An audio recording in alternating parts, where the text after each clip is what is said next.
নাজিমের বউ তানিশা তার কিন্তু বয়ফ্রেন্ড বের হয়ে আসছে, এখন সব অজানা তথ্যগুলো ফাঁস করে দিছে ভাই। মিম আর নাজিমের ডিভোর্সের আগে থেকেই এবং ওরা ফিজিক্যালি থাকে, এটা হচ্ছে মিমের কাছে ধরা খাওয়ার পরে ওদের মধ্যে ঝামেলা শুরু হয় বেশিরভাগ। তো এরপর থেকে হচ্ছে একটা কুকুরের সাথে হচ্ছে ঘুরবো, কিন্তু তানিশার সাথে যোগাযোগ করবো না কখনো। তানিশা আমার কাছ থেকে অনেক ফিনান্সিয়াল ভাবে আমাকে ক্ষতিগ্রস্ত করছে অ্যান্ড আমার ভার্সিটিতে আমার এতদিন আমার গ্রাজুয়েশন শেষ হয়ে যেত, কিন্তু ওর জন্য আমি প্রায় 8 মাসের মতো আমার স্টাডি গ্যাপ হয়ে যায়। ওর পিছনে আমি সব টাকা ইনভেস্ট করতাম, প্রায় 4-5 লাখ টাকা। এই আমরা সোশ্যাল মিডিয়ায় শুনি না যে হচ্ছে তানিশা মিমের ফ্রেন্ড, তানিশা মিমের ফ্রেন্ড না। তানিশার সাথে নাজিমের রিলেশন ছিল, এটা মিমের কাছে ধরা খাওয়ার পর তানিশা মিমের কাছে যায় মাপ টাপছে, ওর কাছে ফ্রেন্ডশিপের মতো থেকে যায়, আস্তে আস্তে ওরা ক্লোজ হয়। তারপরে ওরা হচ্ছে ওদের ফ্যামিলিতে যাওয়া আসা করে, এইভাবে হচ্ছে তানিশা হচ্ছে মিমের ফ্যামিলিতে মিমের সংসারে ঢোকে। ও তো কখনো বলতো না, ও সিঙ্গেল দাবি করতো অলওয়েজ তানিশা নিজেকে ও মিমদের কাছে। তো তারপরে হচ্ছে মিমকে মিমের সামনে ভালো রাখার জন্য হচ্ছে নাজিমের ফ্রেন্ডের সাথে আবার তানিশা রিলেশনে যায়, যাতে হচ্ছে সন্দেহ না করে। কিন্তু নাজিম আর হচ্ছে মিমের মধ্যে একটা সম্পর্ক ছিল, যেটা হচ্ছে ফিজিক্যালি সম্পর্ক বিয়ের আগের থেকেই।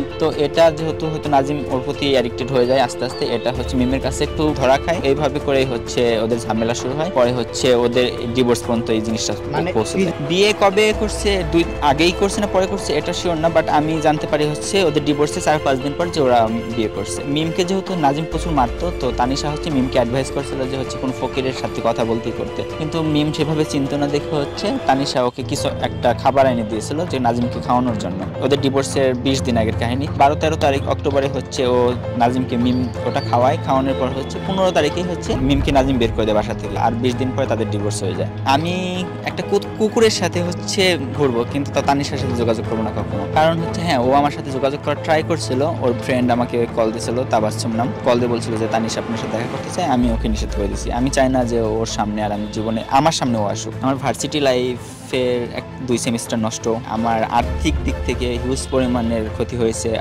আমি যেভাবে পারছি ওকে মেন্টালি, ফিজিক্যালি সব দিক থেকেই এবং হচ্ছে ফিনান্সিয়ালি সাপোর্ট, সব দিক থেকে সাপোর্ট দিয়ে গেছি। আনুমানিক 2-3 লাখ, 3 লাখ 4 লাখ এই পরিমাণে অ্যামাউন্ট ওর পিছনে আমার ইনভেস্ট হয়েছে। ওর বিরুদ্ধে আমি একটাই বলবো যে হচ্ছে আর যেন কোনো ছেলের লাইফ নষ্ট না করে, আর নাজিমকে আমি সাবধানে থাকতে বলবো, যেহেতু বিয়ে করে ফেলছে ও যেন ওর সাথেই থাকে, তানিশা যেন ওকে ধোকা না দেয়। নাজিমকে এটাই সতর্ক করতেছি। রিসেন্টলি আর একটা কন্ট্রোভার্সি ছিল, একটা মেয়ে বলতেছিল যে ওর বয়ফ্রেন্ডের সাথে ওর তানিশার হচ্ছে কি ছিল, সেজন্য ওদের ডিভোর্স হয়েছে। হ্যাঁ, এটা সত্য কাহিনী। নাজিমদের টিমে একটা ছেলে থাকতো, ওই ছেলের সাথে ওর তানিশার খুব ক্লোজ সম্পর্ক ছিল। আমি ওদের কাছের মানুষদের কাছ থেকে শুনছি, ওদের ফ্রেন্ড সার্কেলে, আমি ওদের ফ্রেন্ডের সাথে, নাজিমের ক্লোজ ফ্রেন্ডের সাথে আমি অনেক মিশছি বলতে আমি প্রবলেমের পর আমি যোগাযোগ করছি এবং ওরাই কথা বলছে এই বিষয়ে। দ্বিতীয়ত হচ্ছে ওর এক্স ওয়াইফ কাছ থেকেও আমি কিছু ধারণা পাইছি। এবং তানিশা যখন আমার সাথে মিট করতে আসতো তখন ও ফিজিক্যালি খুব উইক ছিল এবং 2 দিন পর অসুস্থ হয়ে যেত। এটা আমি তখন হয়তো বুঝতাম না যে একটা মেয়ে এত অসুস্থ থাকে কিভাবে, আর একটা মানুষ যখন মানে হারাম ভাবে ফিজিক্যাল রিলেশন থাকে নর্মালি সে হচ্ছে এসব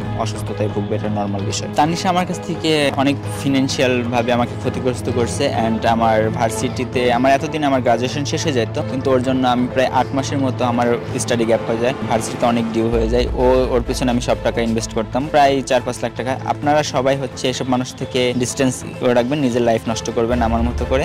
তো এটাই আমার অ্যাডভাইস সবার কাছ থেকে। দেখেন ভাই, এই তানিশা কিন্তু মিমের সংসার ভেঙে তারপর ওই সংসার মধ্যে এসে এখন সুখ শান্তিকে খুঁজে নিচ্ছে। নাজিম ব্রোকে অনেক ভালোবাসতো এই তানিশা, যার কারণে যেইভাবেই হোক, যাকে খুশি তাকে তারাই হোক, যেইভাবে হোক শুয়ের মতো করে ঢুকে গেছে নাজিমের জীবনে। এরপর মিমের জীবনে নেমে এলো এক কালো অধ্যায়, মিমের জীবনটা যেন ধ্বংস হয়ে গেল। কোন রকম মিম এখন নিজেকে বুঝিয়ে বাজিয়ে তারপর ভিডিও করছে। অন্যদিকে তানিশা নাজিমকে নিয়ে একের পর এক এমন ভাবে ভিডিওগুলো আপলোড করছে যেন মিমটা জেলুপুরে খারখার হয়ে যায়। আসলে এই তানিশা কতটুকু নিজের রূপটাকে পরিবর্তন করতে পারে সেটা হয়তো আপনারা সবাই বুঝতে পেরেছেন। মানুষ কতটা ভয়ঙ্কর হইলে এরকম কাজ করতে পারে সেটা আমার বোধগম্য নয়। এখানে অসংখ্য গণ্যমান্য ব্যক্তিরা আছেন যারা সোশ্যাল মিডিয়ার মধ্যে প্রতিনিয়ত তাদের ভিডিওগুলো দেখছেন, গালি দিতেই যান আর তালি দিতেই যান, যেটা দিতেই যান না কেন তাদেরকে তো দেখছেন, এটা হচ্ছে বড় কথা। আর তাদেরকে সেলিব্রিটি বানাই দিচ্ছেন, তারা এখন লক্ষ লক্ষ টাকা কামাচ্ছে, যার কারণে তাদেরকে নিয়ে কথা বলতে এখন মানুষের ভয় হয়, কখন যেন কাকে নিয়ে আবার গালি টালি দেয়। কারণ এখন তো ক্ষমতার পাওয়ার তাদের কাছে আইছে। এই বাংলাদেশে যাদের মনে করেন টাকা আছে তাদেরই ক্ষমতা। টাকা ছাড়া ব্যক্তি যতই সম্মানী হোক না কেন সম্মান ধরে রাখতে পারে না। যেমন ধরেন একজন লোক 40 বছর যাবত রাজনীতি করে আসছে, দলের জন্য সারা জীবন শ্রম দিয়ে গেছে, তবে সে নির্বাচিত হইতে পারে না। যার একটু টাকা আছে সে কিন্তু নির্বাচিত হয়ে গেছে, সে জানেও না রাজনীতির